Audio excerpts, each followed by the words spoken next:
ভাই প্রিয় নবীর বাপের নাম কি?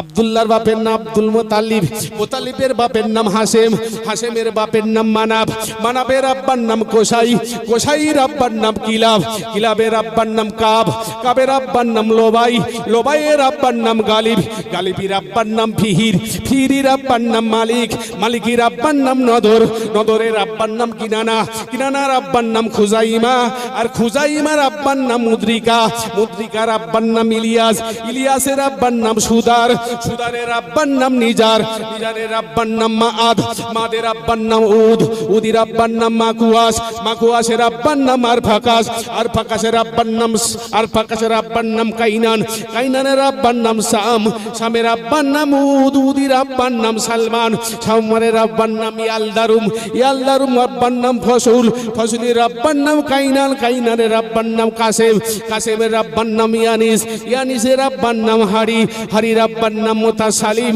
মুতাসালিমের আব্বার নাম আব্দুল, আব্দুলের আব্বার নাম রজুর, রজুরের আব্বার নাম ইয়ারুব, ইয়ারুর আব্বার নাম হারি, হারির আব্বার নাম ডবল হারির, হারির আব্বার নাম ইয়াসিন, ইয়াসিনের আব্বার নাম করুর, করির আব্বার নাম নাসির, নাসিরের আব্বার নাম আবতাদ, আবতাদের আব্বার নাম সুহার, সুহারের আব্বার নাম জহির, জহিরের আব্বার নাম কাইজার, কাইজারের আব্বার নাম ইয়ারুব, ইয়ারুবের আব্বার নাম নাবির, নাবিরের আব্বার নাম নাসির, নাসিরের আব্বার নাম ফতো, ফতোর আব্বার নাম কাজেম, কাজেমের আব্বার নাম সাদিক, সাদিকের আব্বার নাম ইহানিম, ইহানির আব্বার নাম শরীর, শরীর আব্বার নাম জহির, জহিরের আব্বার নাম কাইজার, কাইজারের আব্বার নাম ইয়ারুব, ইয়ারুবের আব্বার নাম ইয়াজুব, ইয়াজুবের আব্বার নাম নাবিদ, আর নাবিদের আব্বার নাম হযরত ইব্রাহিম আলাইহিস সালাম, ইব্রাহিমের আব্বার নাম আজর, আজরের আব্বার নাম শাহরুখ, শাহরুখের আব্বার নাম নাহুর, নাহুরের আব্বার নাম ফারুক, ফারুকের আব্বার নাম আরফাকাস, আরফাকাসের আব্বার নাম উজার,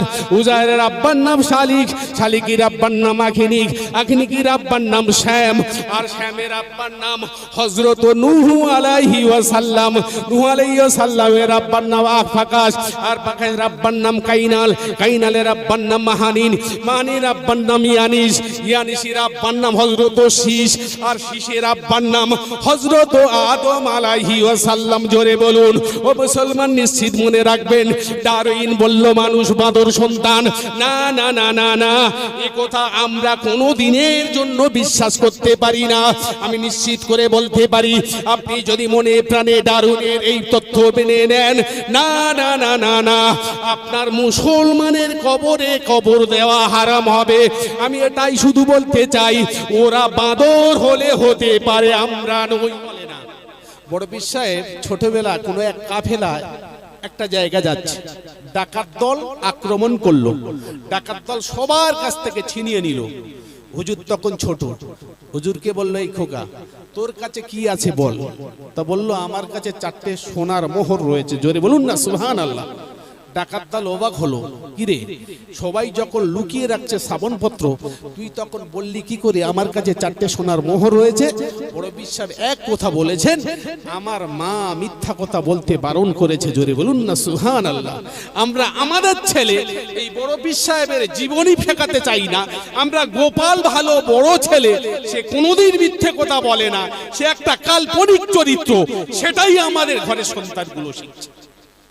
ডারউইন, ডারউইন বলল মানুষ বাঁদর সন্তান, আমরাও শিখেছি বাঁদর সন্তান, আমরাও পরীক্ষা দিয়েছি বাঁদর সন্তান। বিশ্বাস করুন, মানুষ মানুষ মানুষ কোনোদিনের জন্য বাঁদর ছিল না। ওরা হয়তো বাঁদর হলে হতে পারে, আমরা কোনোদিন বাঁদর নই। ফসিল রেকর্ড কার্বন ডেটিং এর মাধ্যমে বিজ্ঞানীরা জানিয়েছেন, এখান থেকে 280 বছর আগের একটা ব্যাং তাকে নিয়ে রিসার্চ করে বলেছেন, এখান থেকে 280 মিলিয়ন বছরের আগে যে ব্যাং ছিল আজকের পৃথিবীতে সেই ব্যাং। এখান থেকে 280 মিলিয়ন বছর আগে বাঘ, যে বাঘ ছিল আজকের সেই বাঘ, যে পশু ছিল আজকের সেই পশু, হাতি যা ছিল তাই ছিল। শুধু দুর্ভাগ্য গোপাল পোড়া আমাদের জাতি, এখান থেকে 280 মিলিয়ন বছর আগে মানুষ বাঁদর ছিল, এখন মানুষ। এটাই আমাদের শেখাচ্ছে, এটাই আমাদের শেখাচ্ছে। ওরা পেল কোথায়? আসলে হযরত দাউদ আলাইহিস সালামের একদল উম্মত বাঁদর হয়েছে, জানা আছে তো? ইতিহাস অনেক লম্বা, অনেক লম্বা। হুজুর বললেন মাছ ধরবেন না, উম্মতেরা মাছ ধরলেন। আল্লাহর তরফ থেকে নিষেধ হলো যে ওদেরকে মাছ ধরতে বারণ করো। রাসূল বললেন, নবী দাউদ আলাইহিস সালাম বললেন, তোমরা মাছ ধরো না, তোমরা মাছ ধরো না, শনিবার দিন মাছ ধরবে না। ওরা কি করলো, চালাকি করে নদী থেকে একটা ড্রেন কেটে মাঠের মাঝখানে একটা পুকুর বানালো। শনিবার দিন মাছ ধরে না, শনিবার দিন যত মাছ আসে ওই ড্রেনের মধ্যে জড়ো হয়ে পুকুরে ভর্তি হয়। কেন মাছ আসতো? হুজুর যখন পড়তেন দাউদ আলাইহিস সালাম জব্বুর কিতাব যখন পড়তেন, তখন এত সুন্দর লাগতো, নদীর মাছগুলো এসে দাঁড়িয়ে যেত, আকাশের পাখিগুলো শুনতেন। জোরে বলুন না সুবহানাল্লাহ।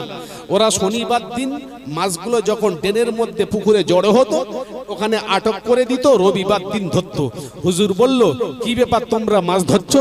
আল্লাহ বলল, ওদেরকে বারণ করে দাও, রবিবার দিন যেন না মাছ ধরে। যখন হুজুর বলল, তোমরা রবিবার দিন মাছ ধরতে পারবে না, বলল, তোমার আল্লাহর কথা মানিও না। বেচা বিক্রি করে খেলেন, রাত 3টে উঠে দেখলাম সব বাঁদর হয়ে গেছে, সব বাঁদর হয়ে গেছে। এক একজন এর মুখের দিকে চায়, ওর মুখের দিকে যায়। কিতাবে লেখা হলো 3 দিন পর্যন্ত ওরা বাঁদর ছিল, তারপর সব মারা গেছে। পরে হাঁস দেখেছেন, হাঁস, পেরি হাঁস, রাধা হাঁস, রানা হাঁস, এই জাদাই যে হাঁসগুলো সচরাচর চলে, দেশি হাঁস, এই হাঁসগুলো যখন পুকুরে গেড়ি খোঁজে না গো, ডুব দিয়ে ফুস করে ঠেলে ওঠে, মুখে যখন চিবায় গেড়ি। খুব শিকারী হাঁসকে নিয়ে, আপনাদের এখানে নদী আছে কি জানি না, আমাদের মাদলা নদীর মাঝখানে যদি ছেড়ে দেয় আর তারে যদি বলা হয় একটা গেড়ি তোল, হয়তো খুব দম ভরে সাহস করে ভিতরে যাবে, ফুস করে ঠেলে উঠবে। আরে খবর, বলে তোলা নেই। সত্যি সত্যি কি নদীর তোলা নেই? আসলে তোরা হলি পুকুরির হাঁস। সাহস ভালো, তোরা মাদলা নদীতে ডুব দিস না। ইহুদিবাদী চক্রান্ত করে সারা দুনিয়ার মুসলমানদের ঈমান হারা করার জন্য এরকম এরকম থিওরি দিচ্ছেন, আর সেটাই মুসলমানরা খাচ্ছে।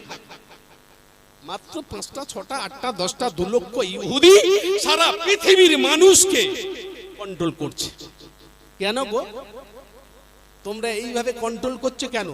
ওরা বলল, মুসলমানরা রাসূল পাক সাল্লাল্লাহু আলাইহি ওয়াসাল্লামের কথা যখন প্রত্যাখ্যান করেছে, রাসূল বললেন, তলাবুল ইলমি ফারিদাতুন আলা কুল্লি মুসলিম, সমস্ত মুসলমানের নর ও নারীর শিক্ষা অপরিহার্য, এটা ফরজ।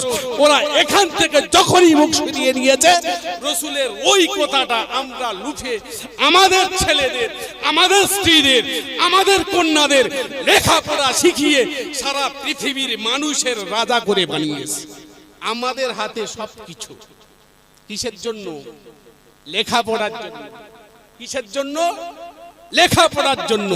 দুর্ভাগ্য, দুর্ভাগ্য, রাসূল পাক সাল্লাল্লাহু আলাইহি ওয়াসাল্লাম যুদ্ধের ময়দান থেকে কিছু সাহাবীকে বন্দী করেছে। সাহাবী না, শত্রুপক্ষদের বন্দী করেছে। সাহাবীদের নিয়ে মাসোহারা হচ্ছে, এই যারা বন্দী রয়েছে এদের উপায় কি হবে। সবাই এক একটা ডিসিশন দিল, এক একটা মত পরিবেশন করলো। শেষমেশ সর্বোপরি সিদ্ধান্ত হলো, হুজুর আমরা এদের সঙ্গে যুদ্ধ করতে চাইনি, ওরা জোর করে আমাদের সঙ্গে যুদ্ধ করেছে, আমাদের যুদ্ধে যত টাকা খরচ হয়েছে ওরা দেবে, বাড়ি যাবে। সিদ্ধান্ত তাই।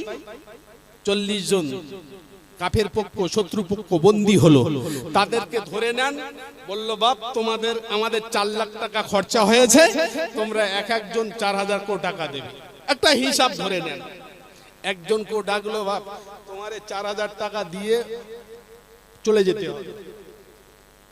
যার টাকা রয়েছে তারা চলে গেল, যাদের টাকা নেই বলল, হুজুর আমাদের তো টাকা নেই।